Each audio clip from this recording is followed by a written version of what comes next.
São dons extraordinários, muito abundantes, como Santo Antônio, que tinha inúmeros dons. A gente vai falar sobre alguns desses dons em outros vídeos. A gente acaba esquecendo que eles eram profundamente homens de oração. Nós vemos um apostolado eficaz, superabundante de Santo Antônio, nas pregações, na sua visita aos enfermos, no seu apostolado contra as heresias e os hereges. Mas não devemos nunca esquecer que ele era um homem que se configurava ao Cristo orante. Um homem que sentia saudade do Senhor sempre, que buscava essa intimidade de forma contínua e de forma muito profunda. Sobre Santo Antônio, ele passava, que estou lendo de algumas fontes bem seguras aqui, né, sobre a vida dele. E Santo Antônio, ele demorava muito ouvindo confissões, dando pregações, fazendo sermões, conselhos espirituais, o que nós chamamos hoje também de aconselhamento, né? E teve uma certa vez que ele estava muito cansado, muito exausto mesmo. E então o coração dele desejou profundamente recolher-se em um lugar mais calmo, mais sossegado, né? Ele desejava se entregar inteiramente à oração e contemplar o seu amado, e contemplar a Deus, que era a razão da sua pregação, era a razão dele dar conselhos espirituais, era aquele que o movia para isso. Então ele fazia já isso há dias, há muito tempo, não só dias, há meses, se não anos, né? E por isso ele escreveu ao ministro provincial e ele pediu licença para se retirar ao eremitério, ou seja, viver como, de certa forma, como eremita, né? Dedicado à união com Deus. E ele queria essa licença para ir para um eremitério onde pudesse viver em santa paz e quietação de espírito. Quietação, inquietude, né? Não é um quietismo, claro que não.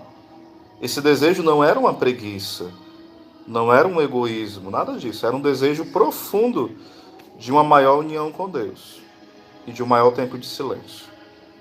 Os santos amam o silêncio. Então, quando ele aprontou essa carta, ele deixou essa carta no escritório e ele foi chamar um guardião, né? Alguém que ia ser, como a gente chama hoje de um carteiro, né? Naquele tempo não era carteiro. Como se fosse um guardião que ia entregar aquela carta para o ministro provincial, aquele pedido de ir para o eremitério. E quando ele achou esse guardião que ia portar a carta, né? E ele foi procurar a carta para entregar para esse guardião. E ele não encontrou mais a carta, de forma nenhuma. Nunca encontrou essa carta. Aí ele entendeu que era a vontade de Deus, que talvez fosse vontade de Deus que ele não saísse daquele lugar, né? Aí ele acabou mudando de propósito. E ele acabou na hora disfarçando, não mentindo, nem fingindo. Mas mostrou para o guardião que não havia mais a necessidade de enviar a carta. Mas ele entendeu aquilo como uma possibilidade de não ser vontade de Deus que ele fosse para o eremitério, mas sim continuasse pregando, fazendo sermões, confessando ali constantemente e dando conselhos espirituais. Mas aconteceu algo extraordinário, né? Após os dias que a carta deveria ser entregue, que era o tempo que levava mais ou menos, né, para se entregar a carta, aconteceu o seguinte.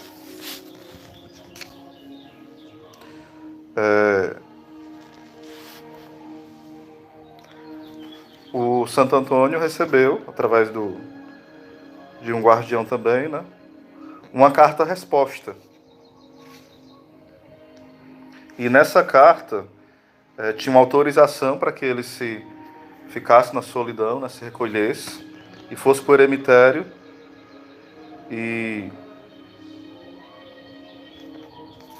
passasse esse tempo de consolação espiritual. E sem dúvida ele ficou muito feliz, né? Repito, não por egoísmo, ele era um santo de altas moradas, sem dúvida de sétima morada. E aqui nós percebemos a mão extraordinária de Deus na vida de Santo Antônio. E também o ministério dos anjos.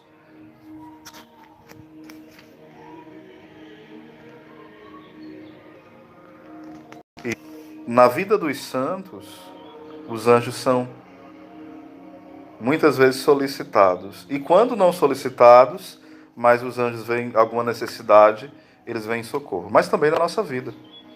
A pergunta é: como você tem amizade com seu anjo da guarda?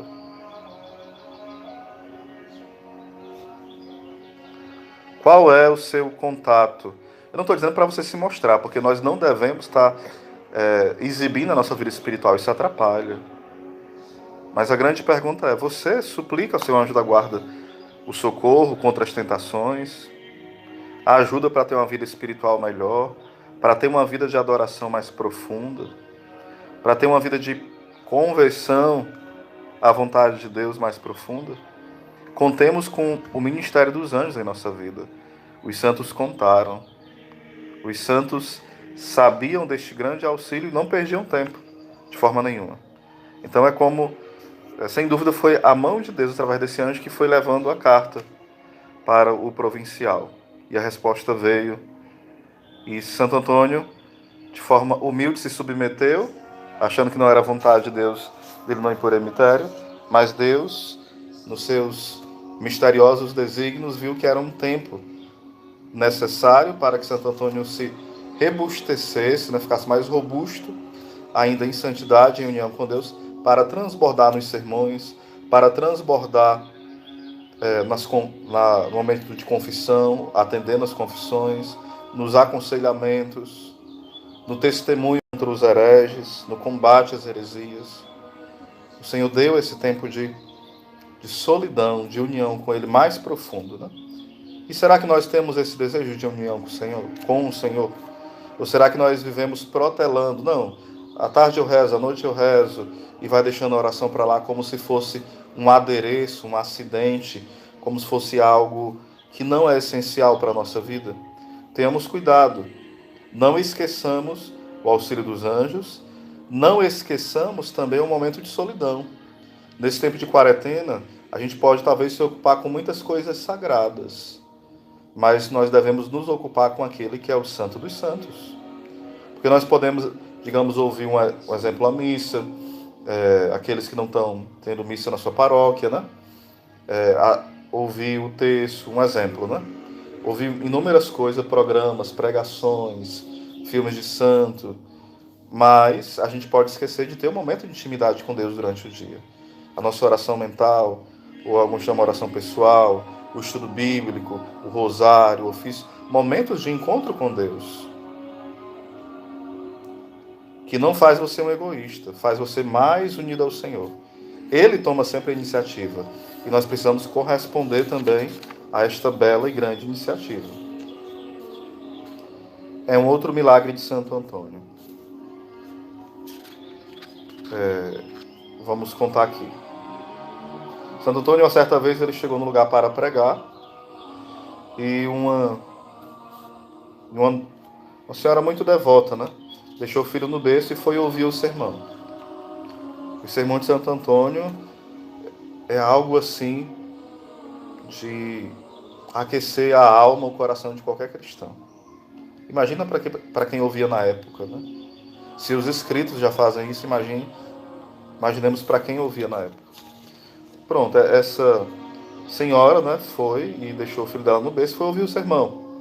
E depois ela voltou em casa e ela viu o filhinho, já estava morto. Estava deitadinho de costas no berço, né? Tinha morrido, provavelmente sufocado, né? Asfixiado. E ela ficou muito aflita. E então ela foi pedir socorro a quem? A Santo Antônio. E pediu com lágrimas abundantes, né, que ressuscitasse o seu menino. E Santo Antônio ficou muito compadecido, cheio de compaixão para com aquela mãe. E disse para ela algumas vezes, né, que ela fosse para casa, voltasse para casa, que Deus ia dar um jeito naquilo, que tudo ia ficar bem. E ela confiou nas palavras que Santo Antônio, o grande homem de Deus, falou, e ela voltou para casa cheia de esperança. E quando ela chegou, o filho que estava morto estava vivo e brincando com as pedrinhas.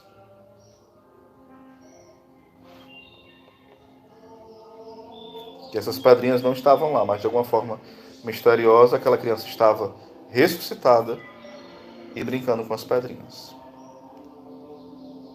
Então, a vida de Santo Antônio tem vários casos onde ele ressuscitou pessoas.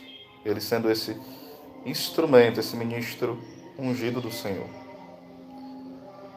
Santo Antônio ele não é declarado santo por esses milagres em vida, mas por os inúmeros e abundantes milagres após a sua morte.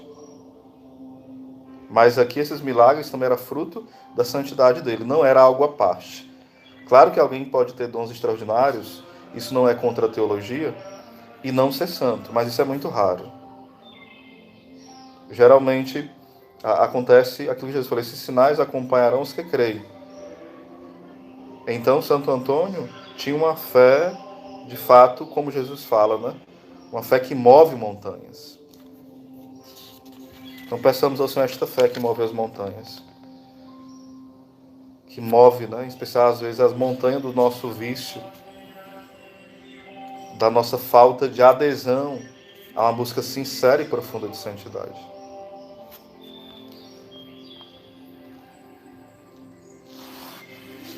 Teve uma certa vez também que Santo Antônio ele estava pregando, né? E um homem ficou muito tocado e começou a chorar de forma abundante.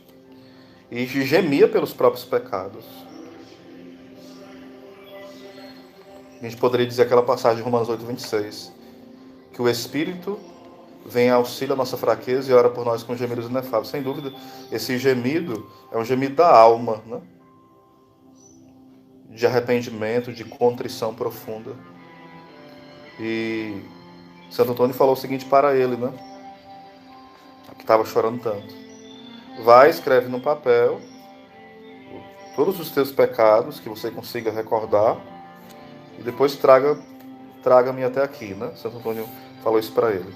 O homem fez, da forma que Santo Antônio mandou, trouxe papel, escrito lá os pecados, e logo naquele instante todos foram apagados, e nem mais apareceu coisa alguma escrita no papel. Olha a grandeza de uma contrição perfeita, olha a grandeza de um pregador que não fica pregando coisas doces. Quando eu falo coisas doces, não é que a gente não pode pregar sobre o amor de Deus, que é doce. Mas quando eu falo é uma doçura que não é de Deus, aquela doçura que falsifica o Evangelho. Santo Antônio nunca falsificou o Evangelho. Os santos falam que o verdadeiro pregador é aquele que leva aqueles que o escutam a um coração que dói pelo pecado cometido e a lágrimas. E a um profundo arrependimento. Quando a gente escuta uma pregação e apenas se maravilha com ela e não muda de vida, essa pregação acaba sendo estéril na nossa vida. As pregações de Santo Antônio nunca foram assim. Ela tinha uma fecundidade na alma dos ouvintes. E até mesmo aquelas pessoas que eram duras eram tocadas, embora muitas vezes resistiam a converter-se para valer. Infelizmente, né?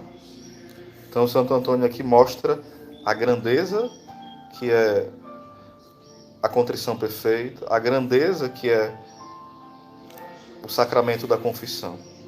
Devemos louvar ao Senhor por sermos católicos, por termos este socorro de Deus. E não banalizemos esse sacramento. Não vamos tornar a confissão, né, inválida por falta de arrependimento, de propósito, por esconder pecados. Isso é triste. Que o Senhor nos dê a graça de uma santa e profunda contrição perfeita. E de ter sempre ao nosso lado santos confessores. Santo Antônio, rogai por nós.